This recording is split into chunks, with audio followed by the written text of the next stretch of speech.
Welcome back again, it's Mensah Oteh. In this session, I will not be specifically dealing with a particular theme or particular message in itself. I've decided to just share from my heart some of the things and questions that I've pondered on, but also questions that other people have asked me. I also want to share about some of the lessons I've learned through life and what I would wish that other people could learn from my experiences. And so I will be very free. I want you to see this as perhaps me sharing some of my deepest thoughts with you. I hope it comes across the way I have it in mind, and I hope it provides you with some encouragement, but also more importantly, I hope that it provides you with a way of becoming who you were born to be and helping you reach the true potential that I believe that you have and that I know that you have.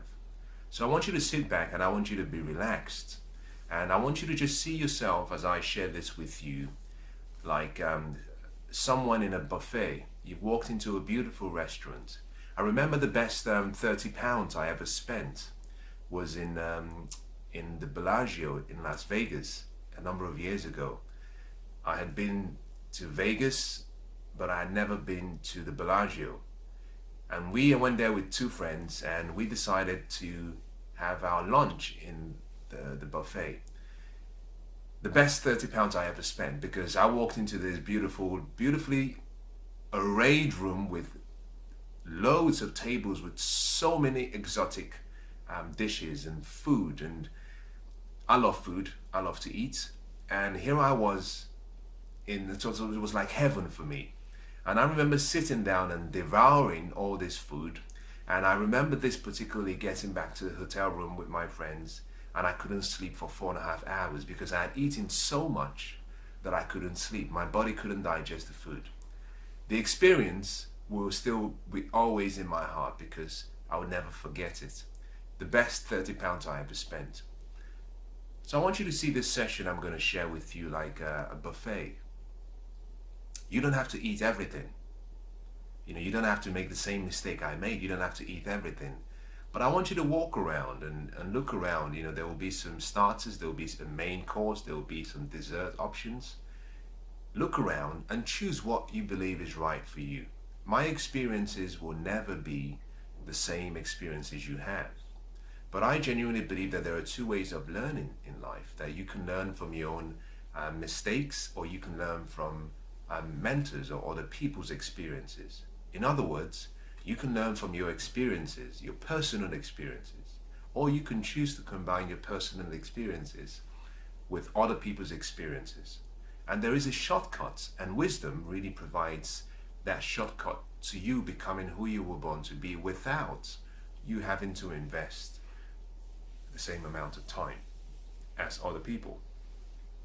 Let me give you a good example. I read a book once, and reading the book, I discovered something that took the author almost 40 years to learn. Almost 40 years, that's 4 decades of his life to learn. And by learning within a 4-hour period what took him 40 years to learn, I had done something. I had leveraged time. You see, I had compressed the time it would have taken for me to have gone through that same or similar experience. I'd compressed it and I'd used it to my advantage.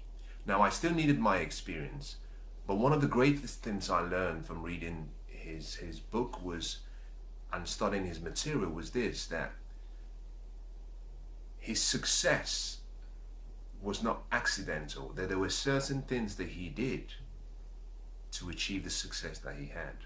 But similarly, I discovered that the failures he had in his life could have been avoided. And they were not, in most cases, accidental.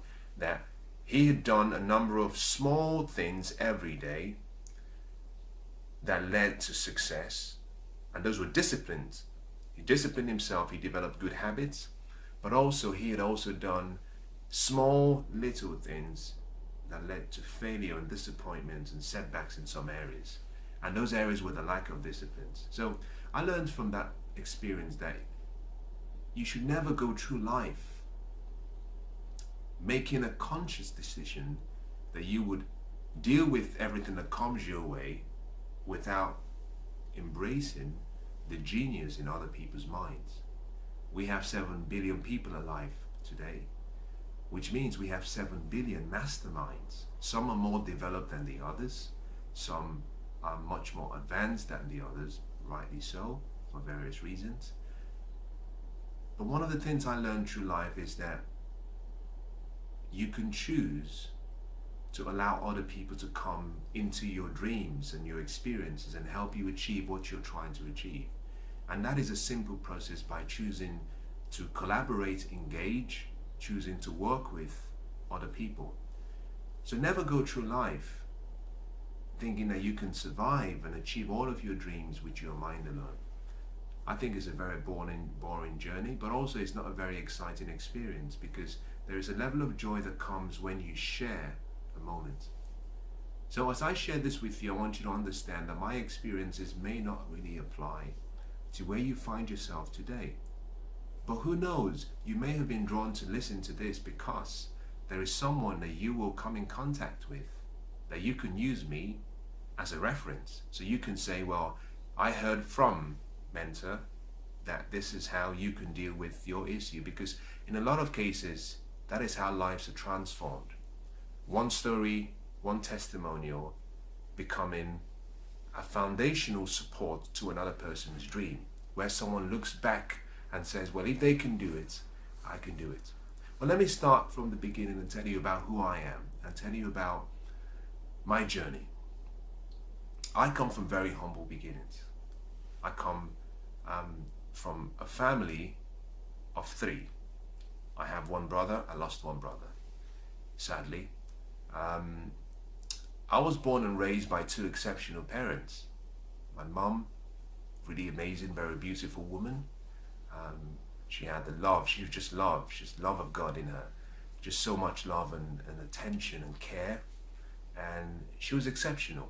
She is still exceptional because she's still alive. And in many ways, I would say that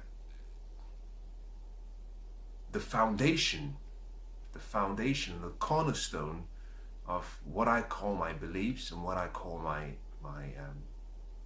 some of my philosophies about life, but also the foundation of what I call my support system, I got from my mother.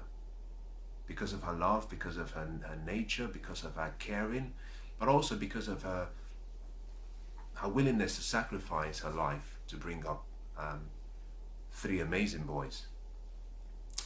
On the other hand is my father, who is in himself is someone I consider to be an idol, a mentor, someone who I look up to very much. I've always said this, and I will say it until probably the day I die, that if I can be half the man my father is, then I think I'll be an amazing father, an amazing contribution to the society, but also an amazing husband. And that is simply because he was a real model of what true excellence should be.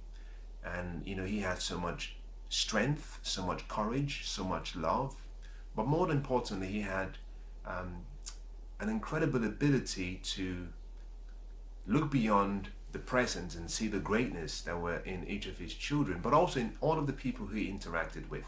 A great man, a really great man. That's a statement I don't use in terms of referring to people, but I can use that with him, not from an emotive point of view or me being emotional, no, but just because sometimes I've sat down and I've evaluated what his life could have been at a very young age, or at a younger age, before he had, his sons. He had his dreams, but he gave up a lot of his dreams because he decided to invest his life in bringing up his children and making sure that they would become who he never got the opportunity to be. And he never forced any of his dreams on us. He allowed us to dream the way we should have. And so that is kind of an idea about the family in which I was raised. And we were raised, and I was raised under what I would call a spiritually strong, and we were spiritually wealthy. Ethically, morally, spiritually, we were wealthy. We understood what we needed, but we were very poor financially. we were poor. We were not very well off. But this is what I want to start by saying. Wherever you might find yourself, understand this. And I use myself as a great example. Growing up, I couldn't tell the difference between being poor or being wealthy, because I had never been wealthy before, so I didn't really know what it meant to be wealthy. And we always assess ourselves based on our environment. You know, if you live in an environment where everyone around you is just doing as well as you are, you know, then you don't feel too bad. You know, like they say, in the eye of the blind, the one-eyed man is king. In my instance, growing up, I never really felt the whole pressure of being poor. Why? Because we lived in abundance in the spirit, in our hearts. You know, wealth is not a matter of what you own or what you have. Wealth is much bigger than that. There are 3 levels of wealth. There is the material level of wealth, which is the least important level of wealth, which has to do with what you possess and what you have. There is the next level, which is the mental level of wealth, which deals with the psychology of wealth. And then the final part is actually what I call the spiritual level of wealth, which deals with you recognizing that you are wealth. That wealth is not something outside you. And so wealth in itself is a state of mind. It's a combination of various states. It's a state of mind, it's a state of emotion, it's a state of well-being and physical and health. It's also a state of your spiritual well-being. And together, they come together to form what we call wealth. And really, the key to wealth is gratitude, which is what I think we had. That we were grateful, we were very happy. And we were happy because we had love. And because we had love, we could dream, we had hope, we had a future that we could see. And that is where I want to start from. I want to start by talking about the journey and the dream. You see, I started from a young age, I started to dream. What I'm doing right now with you, I saw this in my dream. I saw this in my dream from a very young age, but I couldn't understand it. And I'll talk about it later on when I come to the section where I talk about purpose. But I started dreaming, and my parents encouraged us to dream.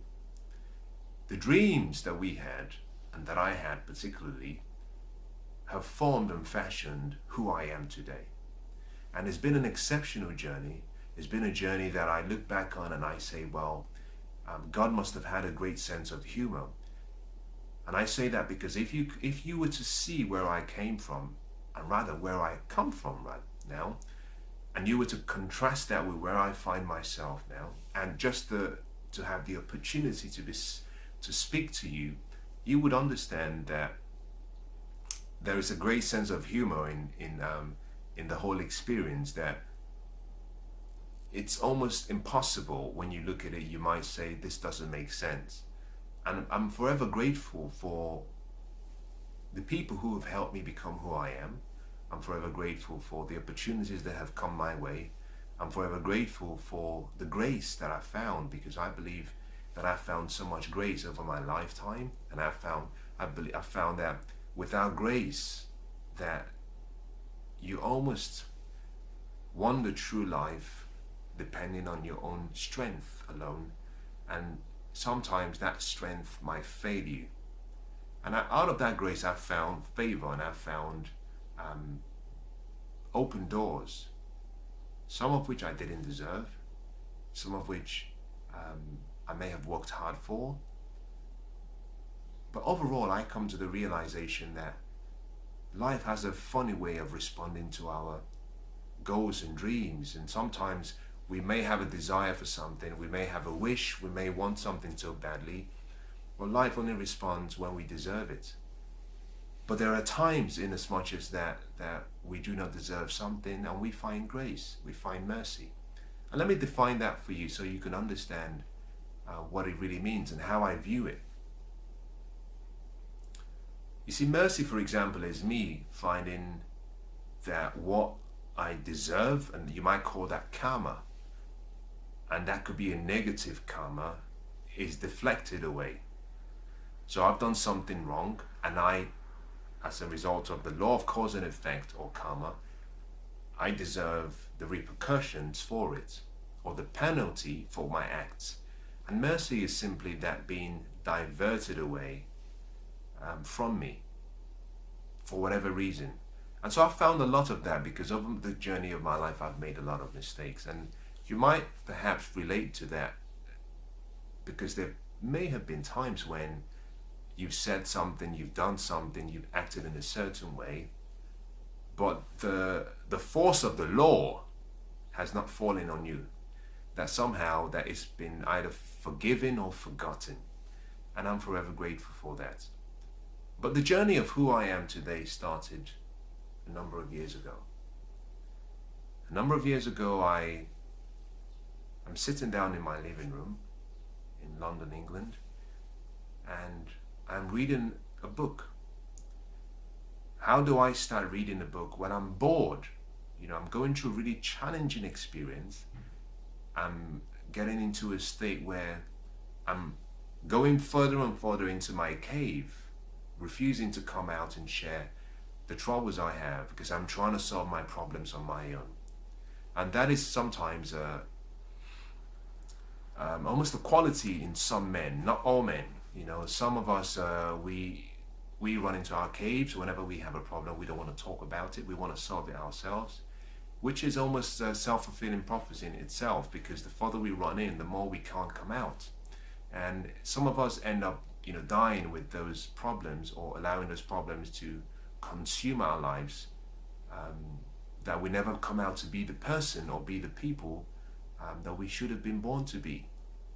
But I was lucky. I was lucky from the point of view that one evening I sat down and I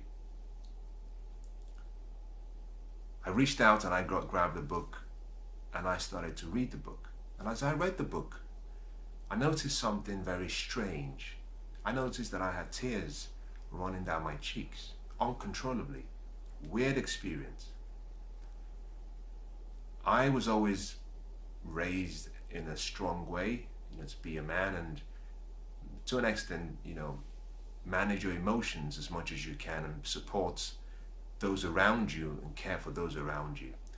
And I found that I had tears running down my cheeks.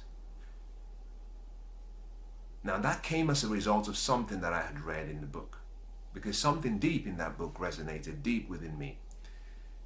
And I suddenly realized for the first time that I had found and I had connected with someone and a story that was reflective of what I was going through. I found that I was so excited with the fact that I had found someone, but also I found someone who had the answers for me. Because in that story was examples of the author's life.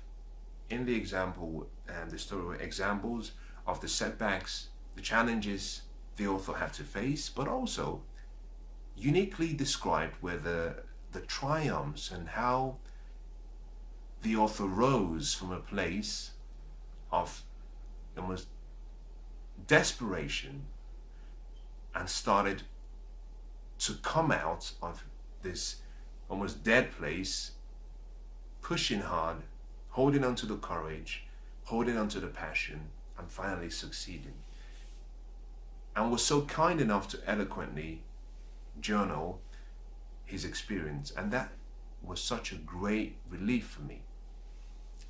In the instance that as soon as I found this overwhelming feeling of excitement, because the tears were excitement, was the tears of joy, I found it.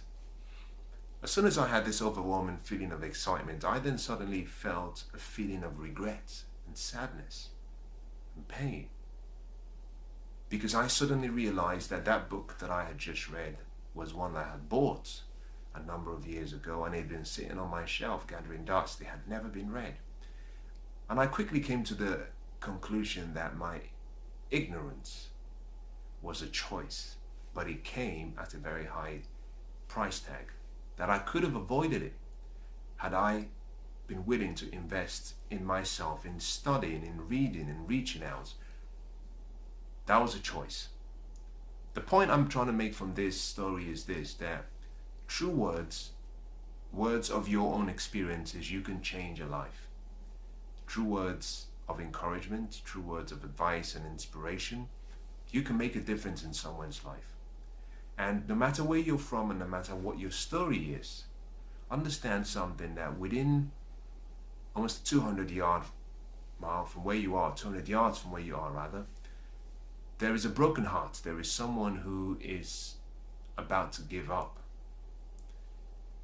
and will give up, except they have access to you, to your words, to your presence, to your support.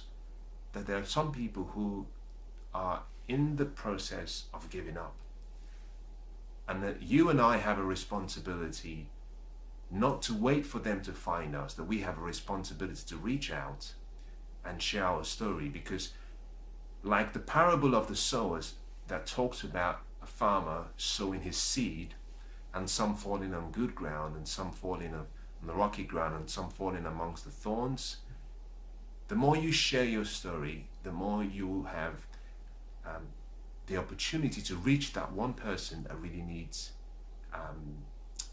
your personal experience, but also someone who needs your testimonial. So I want to encourage you by saying this, that always remember that there is someone within a 200 yard from where you are that has a broken heart and that needs your care and needs your time.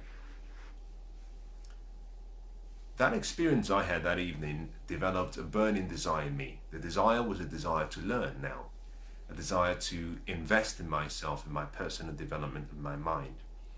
And that journey has been one of the most exciting experiences that I've had. It hasn't ended, and I hope it doesn't end.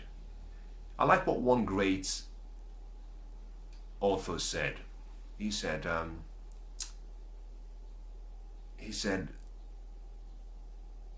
read or gather knowledge as though you were going to live forever. So gather knowledge as though you would live forever. And that is so important, but also so profound, because one idea in a book could be what connects all the dots in your life. And that journey has taken me from a place where I never used to read to now being in a place where I've become a good reader, but also I enjoy reading, learning from other people. But it's taken it a step further, where I decided to pay that experience back, and I've become an author, and I've written a number of books and published a number of books. And my books really are written in such a way that it was written for me, but based on what I had learned. And I write my books as though I'm writing it to my 19-year-old self, with the intention, hoping that they don't make, or my 19-year-old self or anyone who reads the book learns one thing from my experience, or learns one thing that helps them not make the same mistake that I made. And it's so interesting how one life, through the book I read, was invested in my life. And now I've invested my life in some books, and hopefully the people who read it will be changed and they can invest their lives in other people. Such a beautiful, unique experience, that journey and that connection that we all have, which proves really that we are all from the same source. We're like branches from the same tree, we come from the same cloth, that we are like branches, one is connected to the other, but we're all connected to the roots.